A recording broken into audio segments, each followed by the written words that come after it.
Olá, meu nome é Adriano Fabro e essa é uma aula do curso de Processamento de Sinais e Sistemas Mecânicos Lineares sobre transformada discreta de Fourier. Tá? Então, ao longo dessa aula a gente vai falar sobre sequências e filtros lineares, né? Então, propriedades fundamentais aqui da transformada discreta de Fourier. A gente vai falar em termos de sequências e filtros lineares, como fazer a representação e frequência de sinais e sistemas discretos, né? E aí a gente vai entrar no conceito de transformada discreta de Fourier e o que isso quer dizer, né? Falar sobre convolução de sequências discretas, né? Que a gente vai usar isso para tratar sobre entrada e saída de sistemas lineares, tá? E provavelmente aí o algoritmo um dos algoritmos mais importantes aí do último século, né?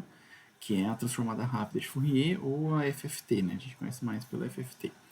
Então, no final dessa aula, que eu vou dividir ela em algumas partes, né? A gente vai falar sobre. Espero que você saiba descrever relações entrada e saída de sistemas digitais do tipo linear e variante no tempo, né? Entender as propriedades da DFT e FFT e resolver problemas de circularidade na convolução usando a transformada discreta de Fourier, tá? Então, o primeiro conceito mais importante, o primeiro conceito aqui que a gente vai entrar é o de sequência e filtros lineares, né? Então, aqui a gente vai definir uma sequência como uma função definida como um conjunto de pontos discretos, né? Então, para cada índice n aqui, né, do meu dessa linha, eu tenho um valor x associado. Então, eu tenho esse conjunto, esse valor n aqui, e aí esse conjunto n xn, né, me dá a minha função, tá? Então, eu posso ter aqui valores que vêm lá do menos infinito n até mais infinito n, nesse caso aqui, por exemplo, né? Então, é um conjunto de números ordenados, né? E aí, essa sequência, ela pode ser, primeiro, né, o resultado de um processo naturalmente discreto. Então, digamos que eu, por exemplo, sei lá, quero falar sobre eventos ao longo do ano, né? Então, qual é a temperatura do dia ao longo do ano? Então, eu tenho lá um evento que é naturalmente discreto, né? Ou posso falar da amostragem de um sinal analógico, né? Então, a gente já viu isso aí na aula quando a gente falou de amostragem, né? Então, eu posso ter um sinal contínuo aqui, ou uma medida, um transdutor analógico, e discretizo isso. Então, eu tenho uma sequência lá, tá? E aí, duas funções bem importantes para a gente aqui, duas funções do tipo, duas sequências bem importantes para a gente aqui, né? É o que a gente chama de a sequência de impulso unitário, ou a função delta de Kronecker, tá? Que basicamente ela vai ser uma sequência do tipo, ela vai ter valor unitário, do valor n igual a zero, né? Nesse cara aqui, e zero em qualquer outro valor, tá? Então repare que ela é diferente, né, da função, ela é análoga à função delta de Dirac, né? Mas é bem diferente, porque a função delta de Dirac ela tem a amplitude que tende para o infinito no ponto, né? Aqui não, ela tem uma amplitude unitária, tá? E aí uma outra sequência interessante para a gente é a sequência degrau unitário, né? Que vai ser, ela vai ter valor unitário para n maior que 1, né? Então aqui, por exemplo, ela para n maior ou igual a zero, né? Perdão, para n maior ou igual a zero. Então aqui ela vai ser tipo o valor unitário aqui e unitário aqui, né? E zero por valores menores que zero, né? E aí é importante ter essa relação, né? Que a minha função delta de Dirac ou delta de Kronecker e minha função degrau unitário, elas têm essa seguinte relação aqui, né? Que é uma coisa análoga à derivada. Então, a derivada da minha função degrau unitário, vamos dizer assim, né? Não é bem uma derivada aqui, mas a diferença da minha função degrau unitário da minha função delta de Dirac, do mesmo jeito que lá a diferença da minha função, a derivada da minha função delta degrau unitário contínua no tempo me dá a função delta de Dirac, né? Aqui eu tenho que a diferença desse cara me dá o delta de Kronecker. E é fácil de ver, né? Porque eu pego essa função aqui, atraso ela de 1, então ela vai passar a aparecer aqui. Deixa eu só pegar uma outra cor de caneta aqui. Talvez um verde, né? Então ele vai passar essa nova sequência. Ela vai ter valores aqui, por exemplo. Deixa eu fazer um outro símbolo aqui, né? E aí eu subtraio um do outro e sobro, e me resta só esse ponto aqui, tá?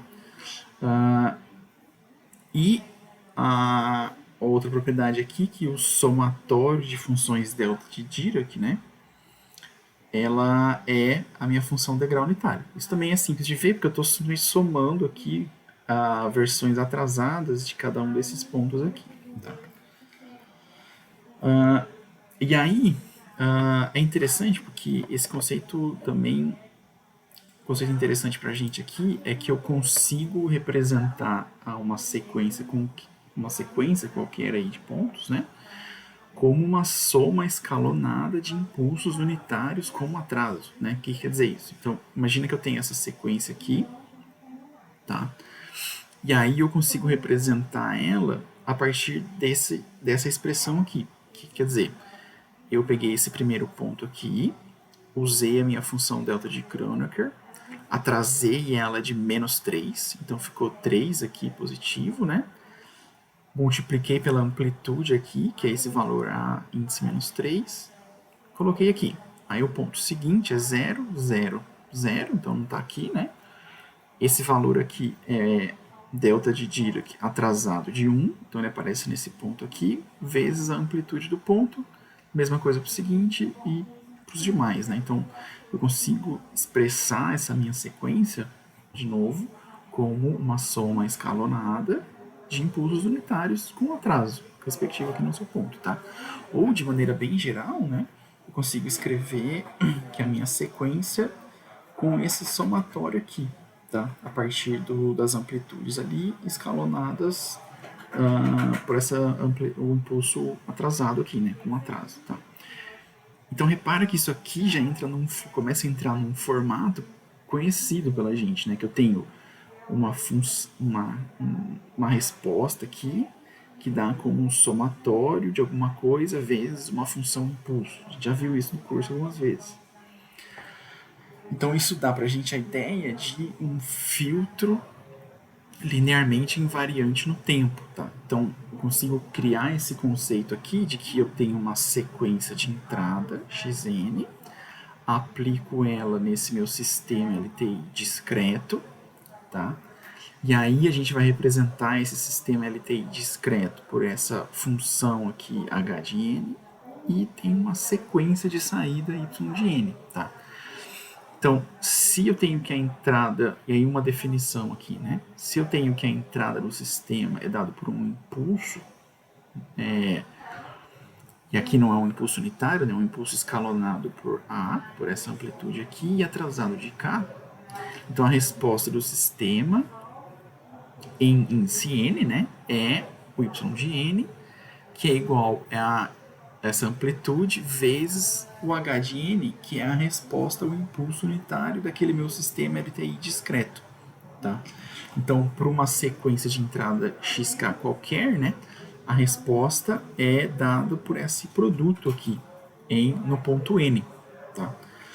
E aí, o que a gente está fazendo aqui? Se o meu sistema é causal, ou seja, se a saída é causada pela entrada, né, se a saída é causada somente, eu só tenho saída somente após a entrada, né? Que em geral é o que acontece nos sistemas físicos, né? Eu tenho essa representação aqui, que o meu y de n é esse produto aqui somado do k do menos infinito até n, tá? Se o sistema é não causal, eu tenho que considerar toda a resposta impulsiva aqui h de n, tá? Por quê? Porque eu vou ter termos responsáveis pela minha saída que aconteceram antes da entrada h de n. Então eu tenho que levar todos eles em consideração aqui, tá? Então isso aqui não é fisicamente realizável, né? A gente entende que os sistemas físicos são causais, mas eu consigo fazer isso no computador, em princípio, né? Lógico que eu vou ter que truncar aqui em um momento, mas são sistemas que eu consigo realizar digitalmente, por exemplo. Então a gente tem aqui essa definição como uma soma de convolução, tá? Porque ele me dá uma relação entrada e saída de um sistema linear discreto. Tá? Então, essa relação entrada e saída LTI é expressa pela convolução de duas sequências. Aí a gente tem esse símbolo aqui de convolução, que é o mesmo, né? Só que agora, ao invés de ter aquela integral de convolução, eu tenho essa soma de convolução aqui. E aí eu tenho aquelas mesmas propriedades parecidas lá com o sistema contínuo no tempo, né? Eu posso fazer uma mudança de variáveis aqui e essa operação de convolução ela é comutável aqui. Eu consigo trocar de ordem. Então, por exemplo aqui, né? Então, imagina que eu tenho aqui uma entrada que é desse tipo aqui, né? Então, ele era 0 até o ponto 0 aqui da sequência, índice n igual a 0 da sequência. E aí eu tive um valor de amplitude constante por até o n4, né? Então, eu tenho 5 pontos aqui e depois ele passou a ser 0, tá? E aí eu tenho que o meu filtro discreto ali, o meu sistema LTI discreto, tem essa resposta ao impulso unitário. Tá? Então, como é que a gente vai calcular a ressaída desse sistema aqui a essa entrada? Né? Então, a gente vai fazer aquela convolução. Então, a gente pega lá uma das definições, e aqui, por exemplo, a saída no n igual a 2, né, é o somatório aqui, né, da minha entrada, xn, só que aqui no índice k, vezes o valor da minha resposta impulsiva, só que eu com o índice negativo aqui, né? Então eu troquei ela de lado aqui, como se eu tivesse invertido essa função, e andei de 2, que é o valor de n. Então tenho esse cara aqui que está representado, né? E aí eu multiplico um pelo outro e somo tudo para ter a resposta, que é a ideia da convolução, né? Que a gente tem lá. Repara aqui que, como ele é 0, tem vários pontos aqui que são 0, né? Então, independentemente do valor de um, quando o outro é 0, eu zero tudo na soma, né? Então, os únicos pontos que eu realmente vou ter que somar são esses 3 aqui, né? Deixa eu pegar uma caneta aqui. Talvez vou marcar texto aqui, né? Então, os únicos pontos que eu realmente vou ter que somar são esses 3 caras aqui, ó. O resto dá 0. E aí eu repito isso para todos os pontos e eu tenho a resposta dada aquela entrada, a resposta do sistema representada por h de n dada essa entrada aqui, que vai ser uma coisa desse tipo aqui, tá? Então, o conceito aí é relativamente simples. É mais simples até do que a convolução no tempo contínuo, né? Porque eu não tenho que integrar nada, eu só tenho que somar. Então, a gente consegue, a partir dessa noção intuitiva, né, a gente consegue estabelecer uma relação da minha sequência aí, do meu filtro discreto, né, com um sistema contínuo discretizado a partir da integral de convolução. Tá? Então essa é uma noção que a gente consegue ter. Né? Então imagina que eu tenho lá o meu sinal, a minha convolução em tempo contínuo, né? Então resposta ao impulso unitário aqui h de t, entrada do sistema x de t leva uma saída y de t, e a gente sabe que eu consigo representar isso com essa integral de convolução. Daí eu discretizo esses sinais aqui, né? Então eu discretizo o meu y de t a cada delta, então eu consigo escrever dessa maneira. Mesma coisa para h de t, mesma coisa para xn de t. Então a gente consegue fazer a seguinte aproximação dessa integral por essa função aqui, né? Onde o yn aqui, né? Esse y amostrado é aproximadamente igual a essa sequência vezes o delta, né? E aí, como o delta é a minha discretização, né? Eu só preciso calcular a convolução em termos dessa sequência discreta aqui, né? Então essa é a convolução que a gente definiu para uma sequência, tá? Que é o que está acontecendo aqui. Então esse conceito aí de eu criar um filtro digital a partir da amostragem da resposta impulsiva de um filtro analógico, né? É conhecido como um projeto por impulso invariante. Então eu posso criar um filtro digital a partir de um filtro contínuo ali, analógico, né? Simplesmente por discretizando a minha resposta ao impulso unitário, né? Então, esse é um conceito, enfim, tem vantagens e desvantagens aí, mas é um projeto que a gente chama de impulso invariante. Né? Tá? Um outro jeito agora de representar que é bem interessante também a gente ter uma noção aqui de representar essa relação aí do sistema discreto, né? É através desse conceito que a gente chama de ARMA aqui, né? Ou autorregressivo, um sistema ARMA, né? Que é um sistema do tipo autorregressivo e média móvel, tá? O que isso quer dizer? Então imagina que eu consigo representar a relação entrada-saída de um filtro geral, de um filtro digital, a partir dessa expressão aqui de geral, tá? Então, de forma geral, eu consigo representar essa saída a partir de uma função. Então, eu tenho lá minha saída y de n, vai depender de um somatório aqui de versões da própria saída no passado ou uma relação autorregressiva da minha sequência, né? Então ela olha para ela mesma em versões do passado, né? Então repara que esse somatório está em índice k, né? Então a minha função y aqui varia no índice k, na verdade menos k, né? Então eu estou olhando para trás, tá? Mais um termo de média móvel da minha entrada, né? Então esse somatório aqui de versões da entrada, né? Então eu somo m termos aqui da minha entrada, então eu faço na verdade como se fosse uma média desses termos da entrada, né? Então eu tenho o meu termo autorregressivo, em que eu olho para n pontos no passado, então ele tem n pontos no passado associado, né? E um termo de média móvel, em que eu olho para m pontos da minha entrada e faço um somatório, uma espécie de média, né? Então eu tenho aqui um sistema autorregressivo com e média móvel, um ARMA, né, que a gente chama. Então, a partir do conceito lá de transformada Z, né, eu consigo representar essa sequência no plano Z aqui, né? Então, a transformada Z dessa sequência, lembrando dessa propriedade aqui, né, de um ponto atrasado de R, é simplesmente Z elevado a R vezes x de Z aqui. Então, se a gente aplicar a transformada Z nesse sistema ARMA aqui, né, eu vou ter aqui a transformada Z de Y, é o que? Esse cara aqui, a transformada de Fourier de cada um, transformada Z de cada um desses elementos aqui, é basicamente Z elevado a K, né, porque eu atrasei de K, Y de Z, tá? Como Y de Z não depende do somatório aqui de K, eu posso colocar fora do somatório.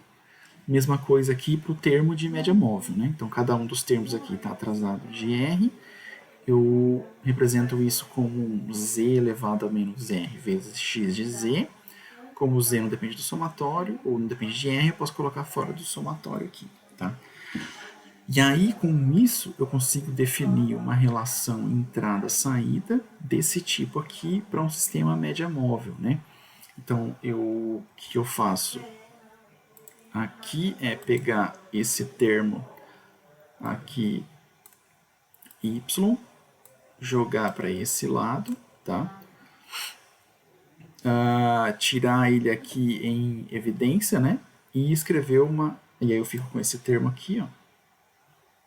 Vamos dizer. E então, a minha relação... depois eu passo dividindo por x aqui, né? Então eu consigo escrever essa relação aqui do tipo y sobre x, definindo aqui a minha função de transferência num plano z, né, de um sistema de média autorregressivo de média móvel. Tá? Então, tranquilo aí.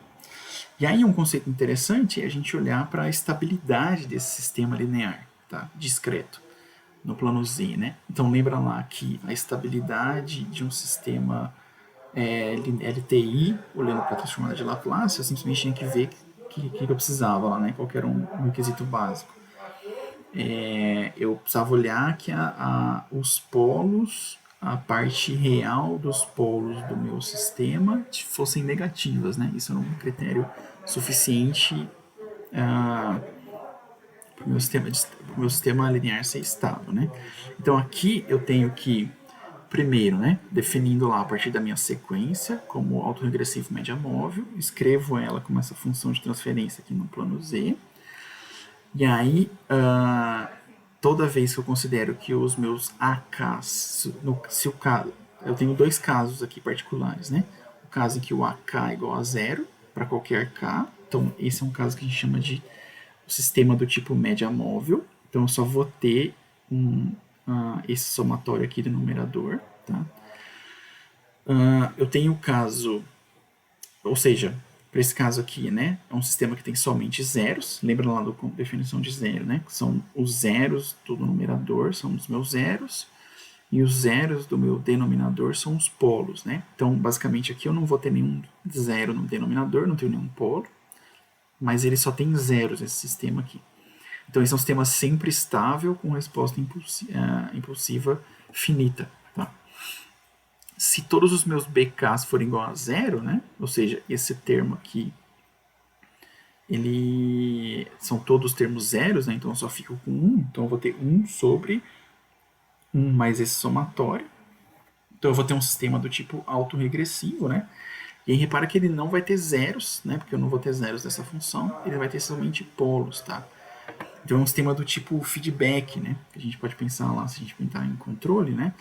Então como se a minha entrada dependesse da minha saída aqui, né? Perdão, a minha saída depende dela atrasada, né? Então tem como se fosse um feedback aqui. Com resposta impulsiva de duração infinita. Então, são sistemas que têm uma resposta impulsiva de duração infinita. Tá? Então, repara que é um pouco mais difícil de usar aquele conceito lá de discretização da resposta impulsiva, né? Porque ela tende ao infinito. Aqui. Em geral, aqui, quando eu combino esses dois elementos, né, ele tem a resposta impulsiva são sistemas que têm resposta impulsiva de duração infinita, né? E aí, tudo bem, se eu quero falar de estabilidade, né? Então eu vou ter lá um sistema ARMA com ordem M no numerador. Então eu tenho M zeros e ordem N no denominador. Então eu tenho N polos aqui, né? O que quer dizer que eu tenho M zeros, então de 1 até N zeros aqui, e de 1 até N polos no sistema, né? Então a gente também pode definir de forma análoga ao sistema contínuo, né? No plano de Laplace, uma causalidade do tipo entrada limitada me leva a uma saída limitada, né? Ou bounded input me leva a um bounded output. Tá? Se todos os seus polos encontram-se dentro do círculo unitário. Tá? Então, isso aqui é um resultado lá, a gente não vai ver, mas a ideia é que o sistema é limitado, é estável, perdão, se todos os polos encontram-se dentro do círculo unitário no plano Z, né? Lembrando lá, no plano de Laplace, os polos têm que estar no semiplano esquerdo, e a gente viu que tem a gente consegue mapear, se eu pegar um sistema contínuo e discretizar ele, né? Então a minha sequência aqui vem de um sistema contínuo discretizado, então tem um mapeamento que leva todo o semiplano esquerdo no plano de Laplace, né, para dentro de um círculo unitário. Isso a gente viu lá, né? Então, se os meus polos estiverem no semiplano esquerdo, eles vão ser mapeados para dentro desse círculo unitário, tá? Então é meio intuitiva essa noção aí.